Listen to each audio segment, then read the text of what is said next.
今天刚好上午我们去拔菜嘛。这个主人呢种了很多菜，而且这个信徒呢对我们道场太爱护了，太拥护我们了。他提出说：“师父，这个菜都熟了，赶快不拔就太老了。”因为他太虔诚了，所以我们赶紧就到台中院里去拔菜。现在回来了，利用中午的时间，师父拿这一章给各位大家结个缘。我们要从愚痴迷梦中来觉醒，才能找到生命的真谛，太重要了。各位，我们都是愚痴，为什么会愚痴？你看起来像个人呢，但是他颠颠倒倒，胡作非为，逆天而行，对父母不孝，讲话都是尖酸刻薄。你想想看，这个人怎么这么愚痴呢？为什么这么愚痴？因为他贪求外在看到的一切本来都是假的他把它当作真的拼命的累积，他要把它聚集在一起，越多越好。他希望求的更多，他就觉得很满意。各位，明明都是假的但是他没有觉醒过来，拼命的向外占有，讲贪求它。各位，古人告诉我们呢，金也空，银也空，死后何曾在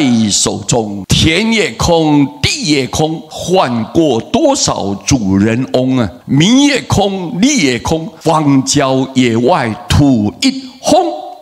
我问你，哪一个是你的？你生不带来，死不带去。但是我们为什么活在世间的时候很在意很执着很贪求我们的心就迷糊掉了。所以我们是个愚痴，你得不到的时候，我就报复你，我就生气，我就愤怒，我的心完全没有办法亲近光明，整个心就颠颠倒倒，所做出来的事情都是伤害别人，而且会去制造很多的罪业。所以我们都是在做梦一样迷迷糊糊的在梦中一样，不了解，赶快回过头来，不知道就把外在的一切认为它真实不虚的，拼命的跟外在贪求。所以各位，你知道吗？这是我们人类最愚蠢的地方。佛陀就是因为他也是一个普通的人但是经过他修行的过程当中，了解到说外在这个是不可靠的，是如梦幻泡影，他没有办法永远的存在。他知道了，他醒悟了，所以他才告诉我们说，这外在的一切都是虚假的。各位，你们明白吗？所以我们要像佛一样，心态上我们一定要有非常正确的觉知，要很清楚的明白到，那这样这些外在都不去贪求，也不会说因为得不到你就嗔恨，就要报复，然后得到你所期待的东西。各位，这个人世间就一直无量无边的造业，我们在做梦当中要赶紧觉醒醒过来你赶快醒过来，你才知道说我来世间的意义，你才能找到生命的真谛。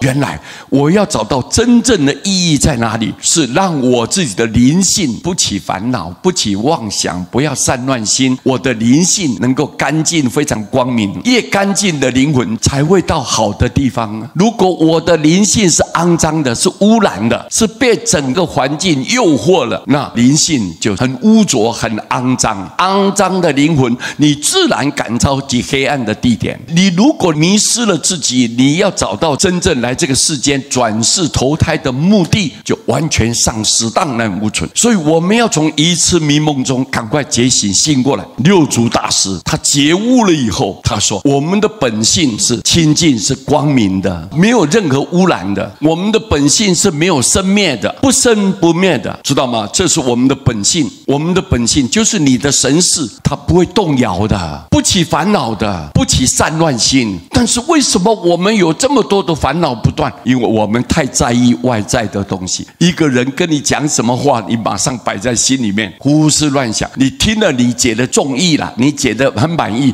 你就欢天喜地的。如果听了不合你的心意的时候，我就反击他，我想办法要报复他。你看，我们人造了无量的罪业，实际上这一切本来都是虚幻无常的东西所以六祖大师才告诉我们，我们本身是记住一切，是不会动摇的，灵性没有任何欠缺。你有一天要走的时候，你就是孑然一身了，欢欢喜喜的，开开心心的。原来我不需要任何外在的辅助我就能够安然自在的到另外一个世界。我不需要外在世间的一切对我不起任何作用。这个才是我们的本性。我们的本性是不动摇的，是能知万法的，知道过去，知道现在，知道未来。佛为什么他有神通广大？为什么他智慧圆满？因为他心性清净，没有挂碍。所以你看，本性显露出来之后，能知道过去，能知道现在，也能知道未来。我们跟佛是一样的啊，具足的条件都是一样的。但是我们今天为什么做一个凡夫？人家是凡夫，为什么他能成佛？就是他不受这些外在的干扰，他不贪求，不起对立，那他安然自在的。你看，所以他佛性充分的显露出来。我们要从贪求占有中赶快回过头来，才能找到我们内心的宝藏啊！我们内心就是我们的神识，原来不需要外在来辅助啦。我们要走的时候是清净，没有挂碍的，